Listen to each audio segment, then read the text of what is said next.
Hindi naman. Kara.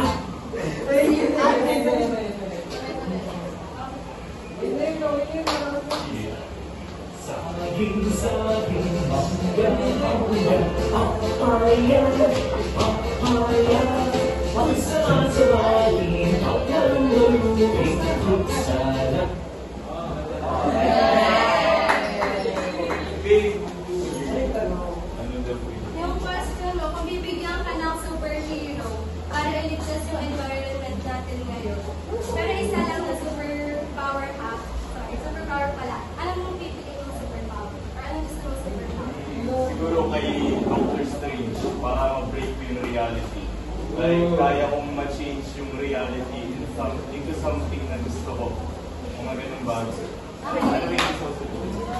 Okay. Ano ba yan?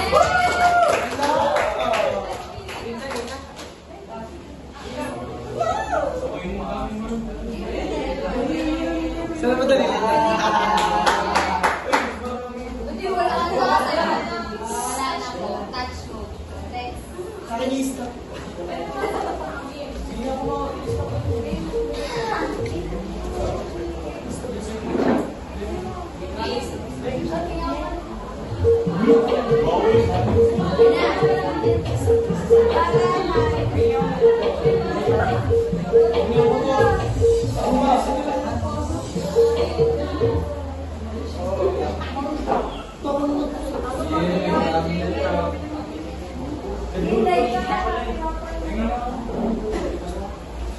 Isang araw, nagising ka.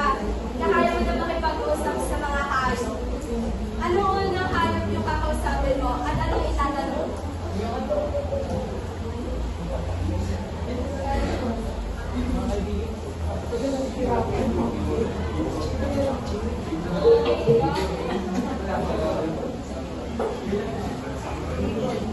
Anong unang tatanong sa'yo? Okay, round of applause, please.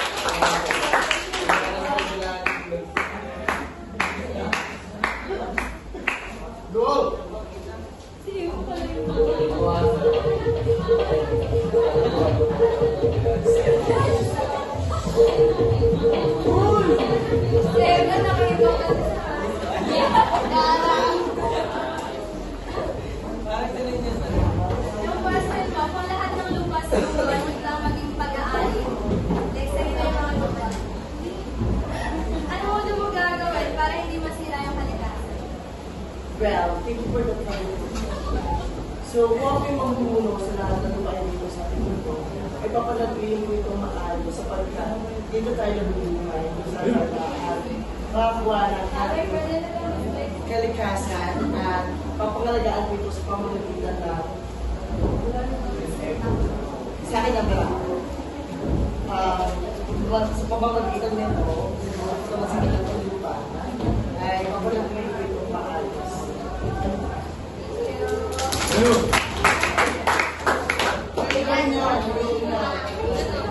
Yung isda. Una mag-report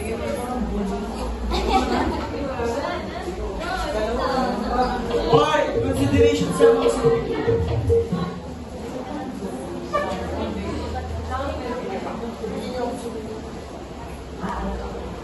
So, ang una po natin pag-uusapan is the human process in the environment.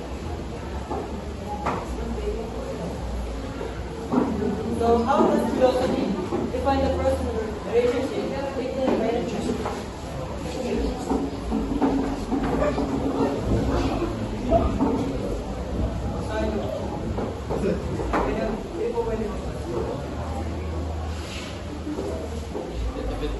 environment philosophy or environment ethics is the discipline and philosophy that studies the moral relationship of human beings with the environment and its non-human content.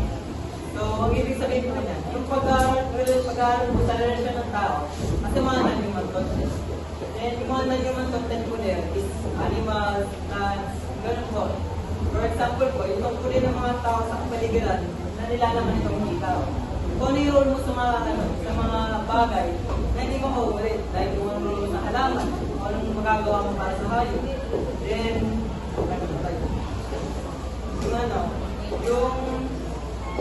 yung magagawa mo naman para sa kapaligiran. Sa, simple pag-iwinis nga lang ng paligid mo, malaking tulong na yun. Tapos,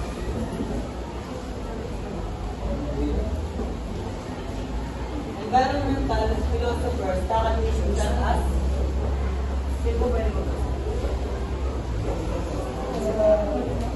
Humanity's role in the natural world, interaction between nature and human activities, humanity's response to environmental challenges. So, yung first po is humanity's role in the natural world. From the word itself, humanity's role. Kung ano yung role mo sa kapaligiran natin, kung ano yung magagawa mo, then interaction between nature and human activities. Ito po yung response ng nature sa mga ginagawa natin.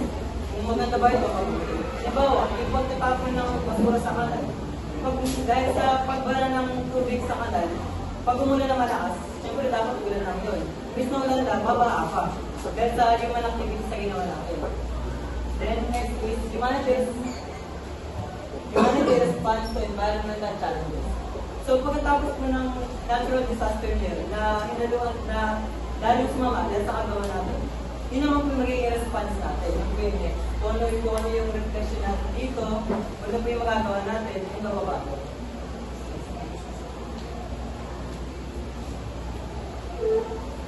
So ano po? Yung last is, as ko na rin sasabihin niya, humans have the ability to change the environment to suit their purpose. Yung purpose mo, kasi po ang purpose po natin sa mundo talaga is makasurvive. So ano yung magagawa mo para mapakinabangan yung nature at makasurvive tayo? Halimbawa niyan, yung forest begin farms. Yung forest, ginawa natin farm. Para din sa atin yan. Then yung mountains were mined for minerals, metals, and lakes and rivers for use for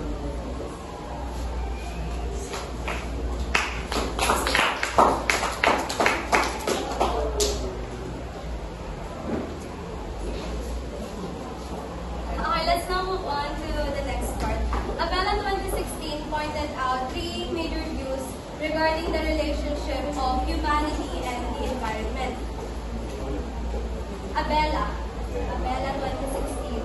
Sinabi niya may tatlo siyang major views about the relationship between the humanity and the environment. The first one is what we call anthropocentrism. Everybody, please read. Anthropocentrism focuses on the significant role of humankind in the world.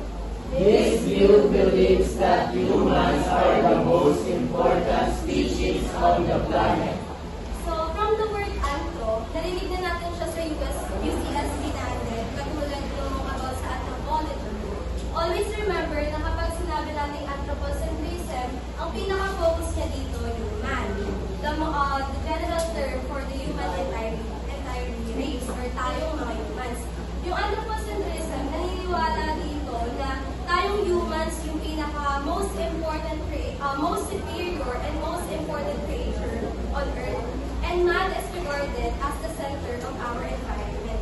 Tayong mga humans, meron tayong ability na baguhin yung environment natin base sa kung ano yung pangangailangan at kagustuhan natin. Halimbawa, tayong students, tayong mga estudyante, may pagkakakilan tayo na student kasi pumapasok tayo sa mga schools. Ngayon yung mga landscape dyan sa environment natin, yung mga landscape na tinatayuan niya ng mga schools, buildings, and other structures para magkaroon tayo ng purpose yung students. Halimbawa rin yung pagtatayo ng market.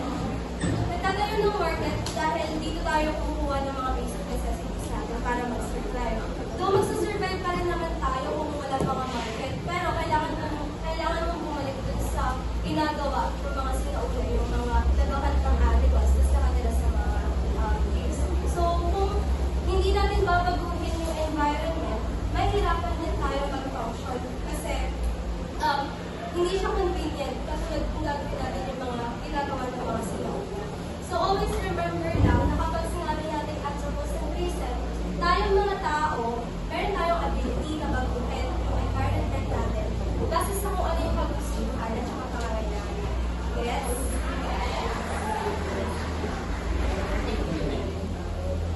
Next one is biocentrism. Everybody please read. Biocentrism. Believes that humans are not the only significant species on the planet, and that all organisms have inherent value and should be protected. This view drives the activities of human organizations. Sinasabi sa biocentrism, kung sa anthropocentrism, sinasabi na tayong humans lang yung importante dito sa Earth. Dito sa biocentrism, lahat na ng organism, ng katao kanyan, ng animals,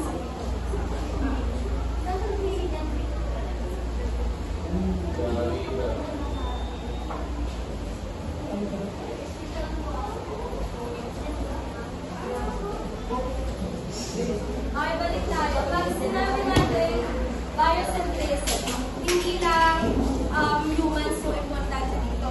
Importante din dito lahat ng organisms, yung mga hayop, yung mga plants, lahat na may buhay. Tapos, sinasabi rin dito na lahat ng organisms ay kailangan na protektahan and alagaan, katulad ng pag-aalaga natin sa sarili natin. For example, nagbakasyon kayo, tapos pumunta kayo sa beach. Along the way, meron kayo nakitang starfish. Dahil nga, first time mo makakita ng starfish, amaze na amaze ka sa kung ano yung itsura ng starfish. To the point na gusto mo na siyang iuwi. Tapos, alagaan na lang sa bahay. Kapag in-apply natin yung biocentrism, sinasabi ng biocentrism na yung mga ganong organism, yung mga starfish, hindi natin dapat siya ilayo dun sa natural habitat nila. Kasi nga, ang focus natin dito, lahat ng organism, alagaan at protektahan. In fact, our government has passed laws that recognize the rights of animals, such as the Republic Act 8485 or the Animal Welfare Act of 1998. So, yung government natin, nagpasa siya ng batas para sundin natin or maging aware tayo na yung mga ganitong organism, maliit man sila o malaki,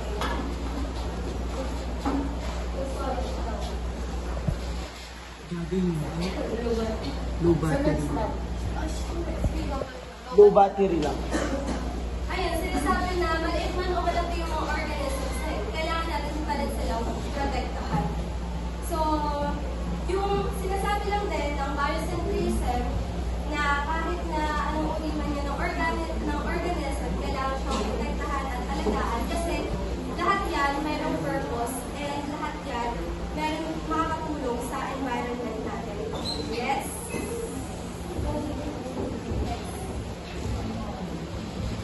The third and last one is the ecocentrism. Everybody please read. Focuses on ecosystems and biological communities.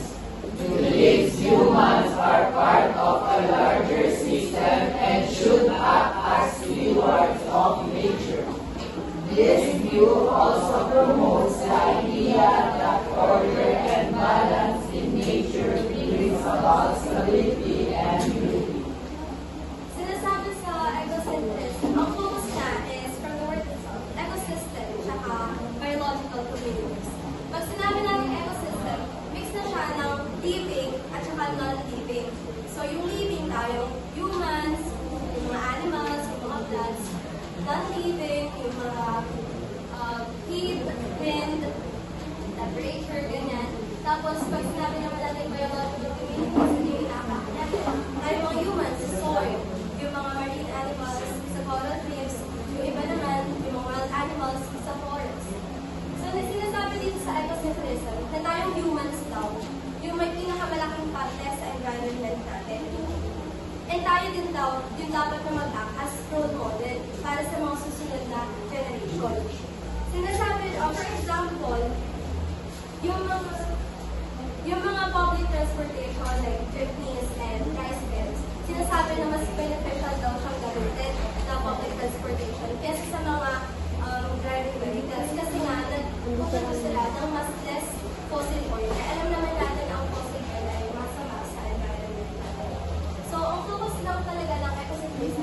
paano natin, tayong humans, paano natin mapapangalagaan yung ecosystems natin and yung biological communities. Sakto na dito, yung living at non-living components na naging natin. That's my question.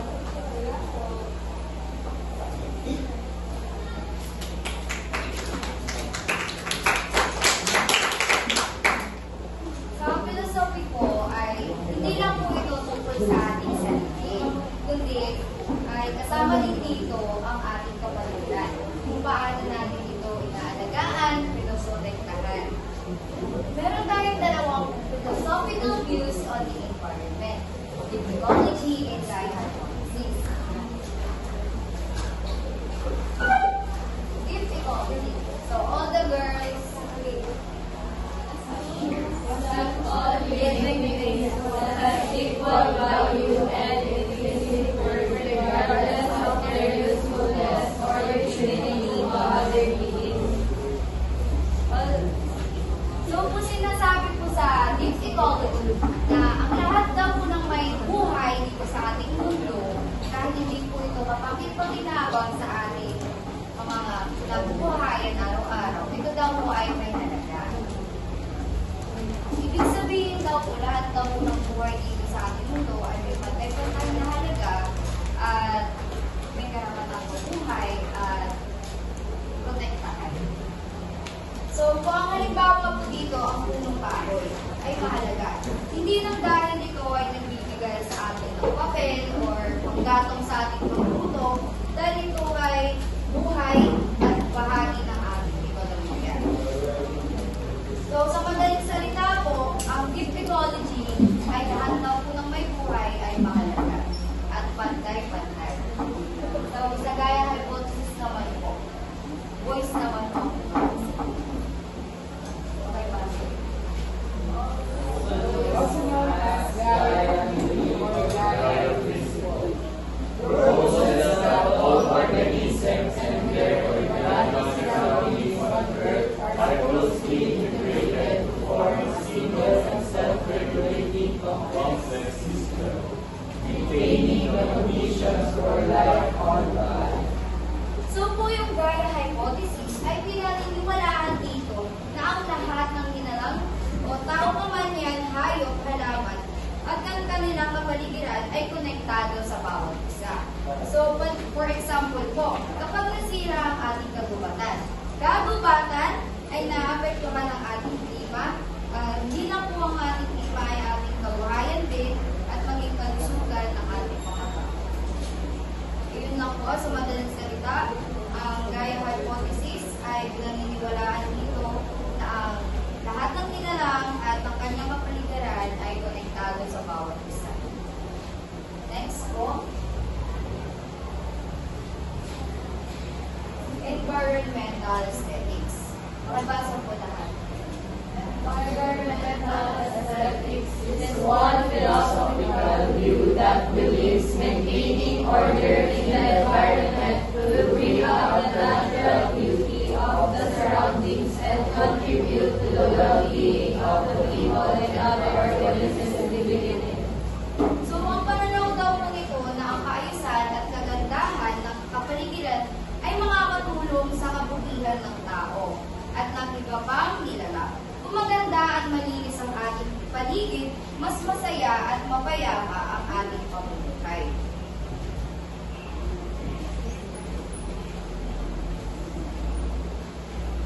Ito po ay mga natural disasters sometimes causes disaster like typhoons, earthquake, volcanic eruption, and landslide. Next naman po ay yung human damage can cause serious actions like pollution, global warming, climate change, and destroying nature. Sa nature sometimes causes sudden disaster like, yun nga po, yung apat. These have a great effect on human communities as they disrupt normal activities and result to damage to property and loss of lives. Sa human action cause serious damage. Ayan po yung apat.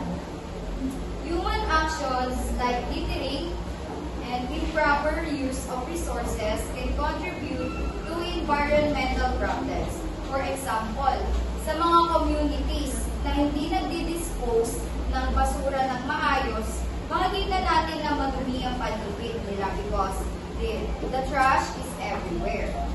Dahil dito, nagkakaroon ng flooding kasi nainipon ng basura and also cause health problems kasi nagkakalat ng germs at ng sakit. Then may mga factories pa na naglalabas ng harmful smoke at fumes sa hangin.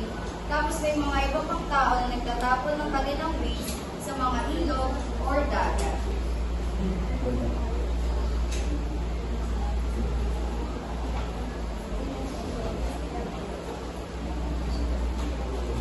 In addition, the 2014 Intergovernmental Panel on Climate Change report confirms human activities' contribution to rising global temperatures via greenhouse gas emissions. The report highlights the indication of global warming. It warns that unchecked global warming will result in a climate change that has severe and widespread impact on the community throughout the world. So palagi po natin tandaan, ito po, sa madaling salita, sa filosofiya, ang tao ay may responsibilidad hindi lang sa kapwa, kundi sa buong kalikasan. Dapat natin gamitin ang talino, kakayahan sa tamang paraan para pangalagaan ng mundo na nilalang ng tao dito sa ating paligid. Lahat ng may buhay ay mahalaga bilang buong tao. Yan lang.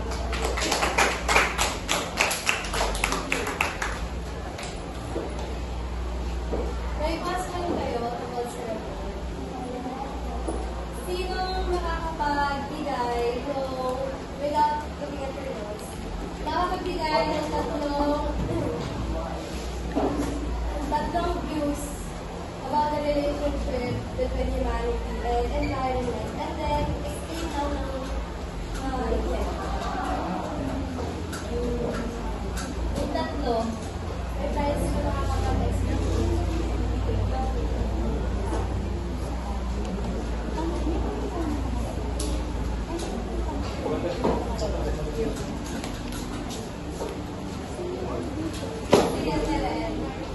So yung tatlo daw po yun, yung anthropocentrism,